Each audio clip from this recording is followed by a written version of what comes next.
Halo, assalamualaikum warahmatullahi wabarakatuh. Oke, balik lagi nih setelah pulang dari Amerika.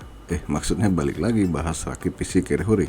Ke Amerikanya masih dalam proses mimpi. Kita bakal rakit PC gaming Kirihori tapi kece. Namun sebelum kalian melanjutkan video ini, silahkan pencet dulu jerawatnya, tombol subnya, biar channel ini makin terbang tinggi dan sang pujaan hati bisa kembali. Racikan kali ini racikan gado-gado, tapi bukan kelas Rambo ya, dan cocok banget buat jomblo. Halah, malah puisi. Part yang saya beli ini kebetulan part bekas sama baru ya. Ya dikarenakan ngejar budget tapi pengen tetap ganteng, makanya sebagian partnya baru. Apa aja part yang bakal dirakit? Monggo disimak.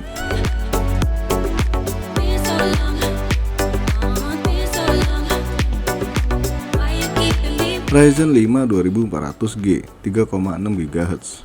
Prosesor ini nongol tahun 2018 yang lalu.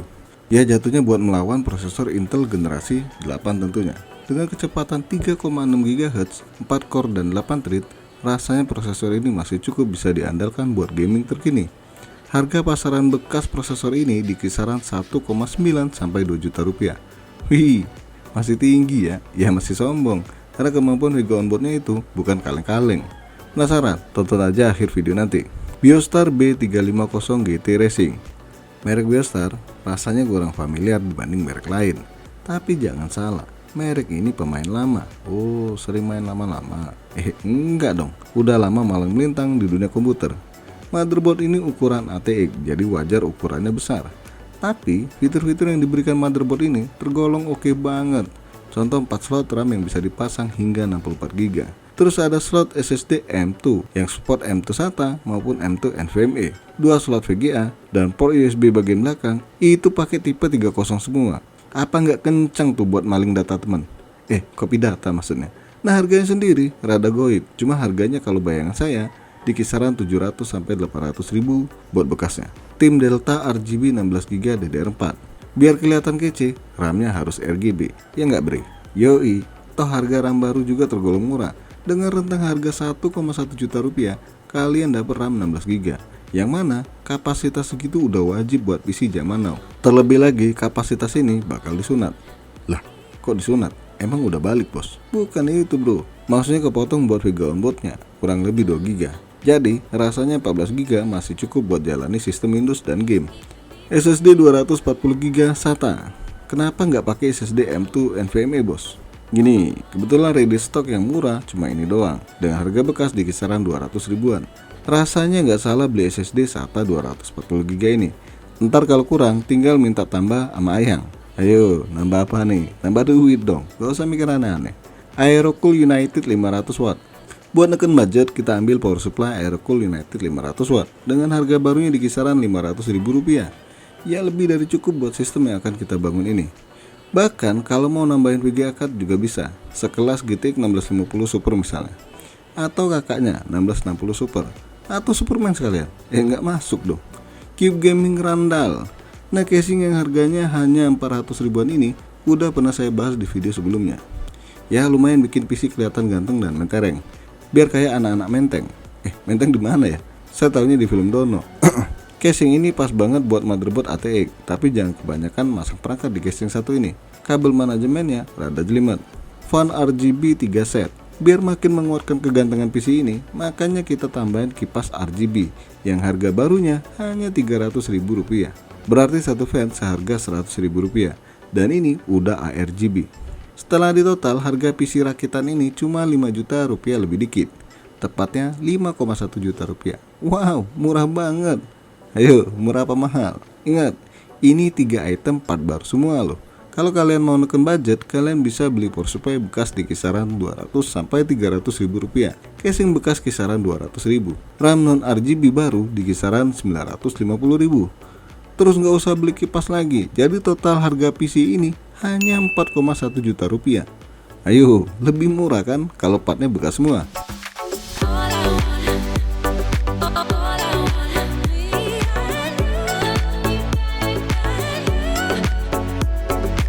Untuk menyingkat waktu, tenaga, dan pikiran, maka dengan ini saya sampaikan dengan sesingkat-singkatnya bahwa video perakitan AMD kali ini hanya video doang tanpa penjelasan. Ya seperti kondisi saya, masih kurang jelas. Tapi saya yakin kalian semua bisa mengerti pemasangan perangkatnya.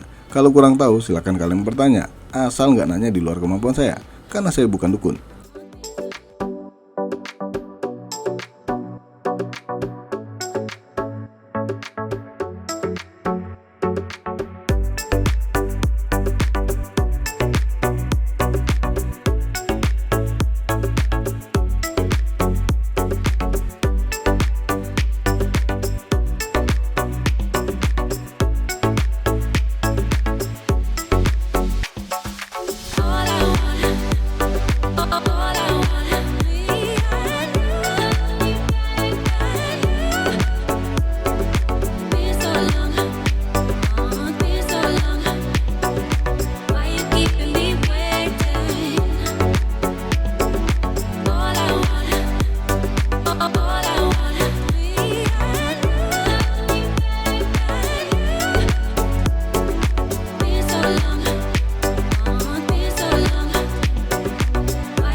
Setelah selesai kita pasang Windows 10 versi terbaru.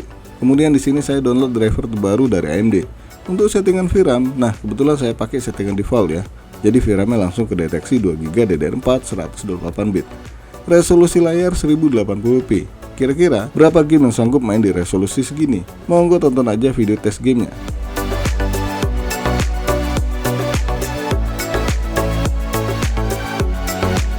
PES 2021. Wah, game ini nongol lagi bos. Harus dong. VGA level gini harus tahu dong. Sanggup nggak main PES 2021? Dengan mempertahankan resolusi yang ada 1080p, frame rate kita set 30 fps. 60 fps sudah dicoba ya, tapi goyang patah-patah. Terus facing enable 1. Di bagian spesifikasi, prosesornya bagus, RAM oke, VGA sama VRAM bad. Bodo amat dianggap bad. Saya baik kok. Bos, game bos. Iya. Kualitas grafis kita pakai settingan sadar diri. Low dah biar nyaman. Dan pas dimainkan, wih lancar loh. Ini tergolong nyaman dimainkan di resolusi 1080p. Walaupun terpaksa pakai frame rate 30 fps.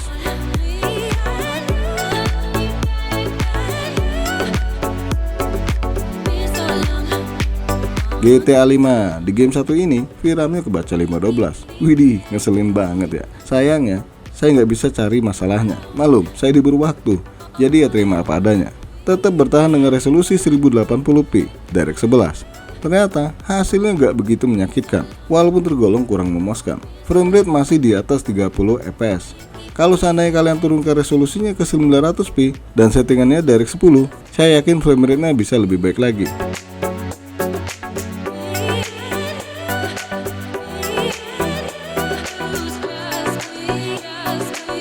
Far Cry 6, wih game baru nih bos. Hajar bos, hajar bro, gak usah takut. Kita hantam game ini pakai palu.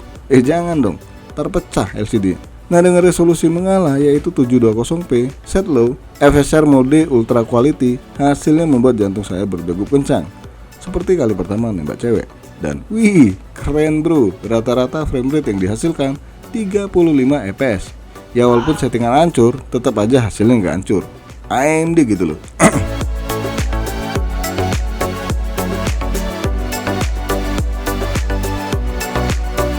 Forza Horizon 5. Dengan settingan PD, saya coba di resolusi 1080p biar gambarnya kelihatan kece. Tapi biar hasil maksimal, saya pakai settingan rata kiri banget malah. Dan ternyata, wow, keren. Game ini berjalan mulus, semulus paha ayam. Framerate rata-rata yang dihasilkan tembus di atas 30 fps. Cakep.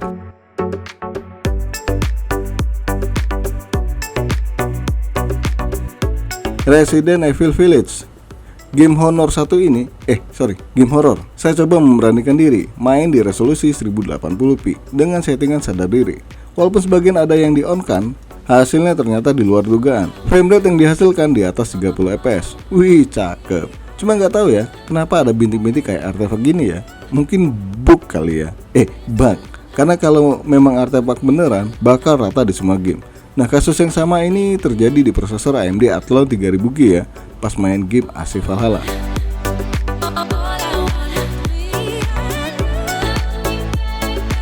AC Valhalla. Settingan mengalah bos. Iya dong, jangan maksa, tersakit. Gak enak lihat hasilnya.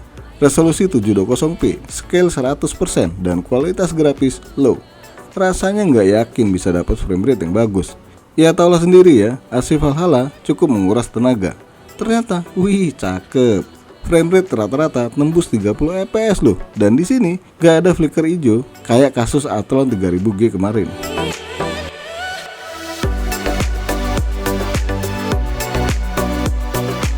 Valorant, wah game enteng ini, ya bisa dibilang gitu ya. Tapi nggak ada salahnya dong dicoba. Dengan resolusi 1080p settingan rata kiri, hasilnya cukup lumayan. Framerate rata-rata di angka 80 fps. Walaupun nggak tembus 100an fps, tapi ini tergolong nyaman.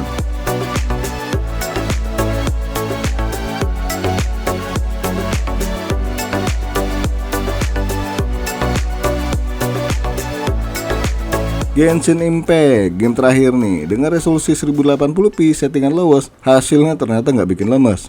Lemes dengkul bos. Itu lain dong. Maksudnya hasilnya cakep loh. Framerate rata-rata di atas 40 fps.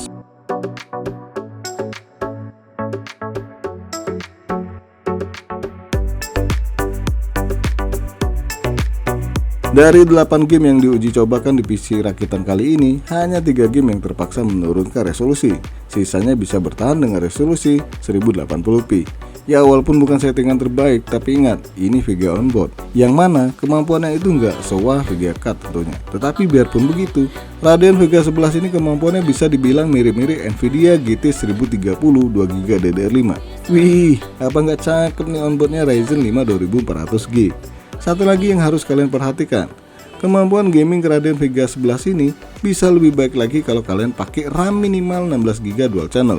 Saya udah coba dengan RAM 8GB dual channel, hasilnya patah-patah. Ini pas record ya, dan juga sebagian game malah nolak buat running. So bagi kalian 16GB adalah pilihan wajib ketika mau pakai onboard Ryzen 5 ini. Sampai di sini aja dulu bahas rakitan PC gaming kiri hore ini. Jangan lupa untuk subscribe, like, dan share.